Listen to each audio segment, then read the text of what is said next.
Bonjour, c'est Antoine de Motion Studio et aujourd'hui on se retrouve dans une vidéo où je vais vous apprendre à utiliser un logiciel qui permet de dérusher automatiquement vos vidéos et ce sur n'importe quel logiciel. Avant toute chose, vous pouvez d'ores et déjà nous suivre sur nos différents réseaux sociaux qui s'afficheront quelque part autour de moi. Et puis on se retrouve tout de suite sur le PC pour que je vous montre comment ça marche.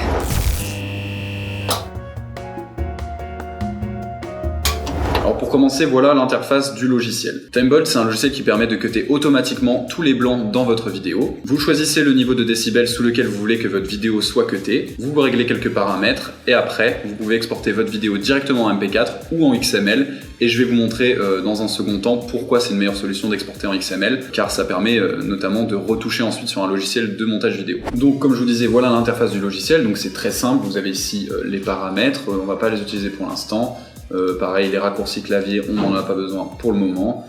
Et le screen recorder, c'est pas la raison pour laquelle je vous montre ce logiciel aujourd'hui. Donc pour le moment, on va juste cliquer sur Select Video Audio File, donc pour sélectionner le rush que vous voulez dérusher. Et là, vous allez pouvoir sélectionner le rush que vous souhaitez éditer, qui est pour ma part une conférence de TEDx que j'ai téléchargée, car c'est un exemple assez simple. Vous allez voir pour ce type de montage. Et vous faites ouvrir. Là ensuite, le logiciel va analyser un peu le fichier vidéo et ensuite toute l'interface va s'ouvrir. Donc là vous voyez qu'on peut sélectionner la track audio, donc nous on n'en a qu'une, donc on va garder celle qui est sélectionnée. Pareil, preview playback rate et select preview chunk, désolé pour l'accent, on va laisser tel quel. Et ensuite là vous allez voir qu'on a ici les paramètres auxquels on va toucher pour générer nos cuts. Donc vous voyez qu'automatiquement il a détecté qu'à moins 37 décibels il y avait des blancs, en dessous de moins 37 décibels il y avait des blancs qui étaient intéressants à supprimer. Donc vous pouvez laisser tel que le logiciel va détecter. Pour ma part, je mets en général autour des moins 35 décibels. Donc là, je vais mettre à moins 35. Et ensuite, on va voir paramètre par paramètre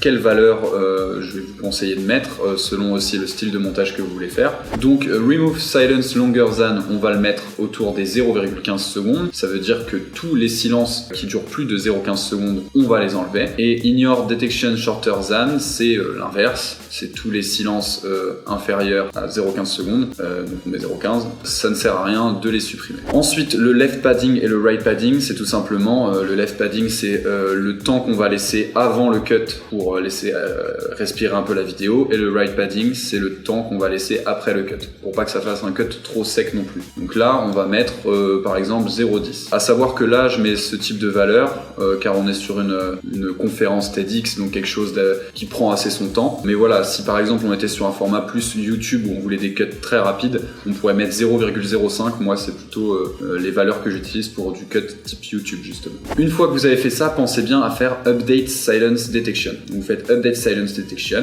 il va vous recalculer un peu tout ça. Et ensuite, on va se retrouver donc sur cette interface-là, où vous allez voir en vert les passages qui vont être gardés au montage et en rouge les passages qui vont être supprimés. Donc vous pouvez voir, c'est assez visuel, c'est assez simple à comprendre. Et si vous placez votre curseur quelque part sur la timeline, vous allez pouvoir prévisualiser votre vidéo et la manière dont elle va être cutée. Donc là, vous faites play. Et puis, elle a pas de collant filé. Ouais. En 2010, j'avais envie de vous raconter cette histoire. Voilà, donc là ça vous donne une idée de comment ça va être cuté. Vous voyez qu'il y a un petit moment de latence, mais ça c'est le logiciel qui veut ça, donc il n'y aura pas ça à l'export, ne vous inquiétez pas. Et une fois qu'on a fait ça, je pense qu'on a tout, on va pouvoir faire l'export, parce que comme vous pouvez voir en dessous, on a quelques autres paramètres qu'on va pas utiliser, par exemple appliquer des transitions, nous on ne veut pas. Vous pouvez aussi directement ajouter une musique de fond, sauf que nous on va retoucher le dérush après sur le logiciel, on pourra ajouter une musique de fond facilement nous-mêmes sur notre logiciel, donc pas la peine. Et donc le volume de la musique de fond, on n'en met pas. Si vous voulez exporter en MP4, donc directement exporter le dérush en fichier vidéo, en fichier MP4, vous faites Add to Render Queue et ensuite vous vous rendez sur la Render Queue et là vous faites Start Rendering. Donc c'est assez long, vous voyez en bas à gauche les secondes qui défilent, donc là on a une vidéo de 15 minutes, donc ça va prendre un peu de temps quand même, et donc moi c'est pas ce que je vous conseille, donc on va faire Cancel. Et comme je vous disais en début de vidéo, je vous conseille plutôt de faire ça en XML parce que ça va vous permettre de réutiliser le dérush et de le modifier sur n'importe quel logiciel, donc tous les logiciels compatible avec le XML. Donc vous faites directement Export XML et là l'export vient de se faire instantanément et vous allez retrouver votre fichier XML là où dans le dossier où se trouvait votre fichier vidéo de base. Donc voilà, on a ici notre dossier XML qu'on va prendre et qu'on va directement glisser dans notre projet Premiere, et une fois qu'il va être glissé sur Premiere, vous avez un rush vidéo, donc votre rush vidéo de base qui dure 18 minutes 53, donc quasiment 19 minutes, et vous avez une séquence ici, donc vous allez double-cliquer sur la séquence, ça vous l'ouvre. et vous voyez que tous les cuts ont bien été effectués. Et si vous regardez, on est maintenant à 14 minutes de vidéo contre 18 minutes tout à l'heure, donc c'est un peu dynamisé. Ensuite, petite astuce, si vous souhaitez retravailler votre dérush, si par exemple ici, là, ça coupe. Les produits ou les marques les plus chouettes, etc. Ouais, tout ça. Là par exemple, vous voyez qu'il y a un petit... Ouais. Avec la langue. Donc nous on va vouloir le supprimer parce que ça fait pas très joli. Ce que vous faites, c'est que vous le sélectionnez, vous faites clic droit, supprimer et raccorder, et ça va directement... Etc.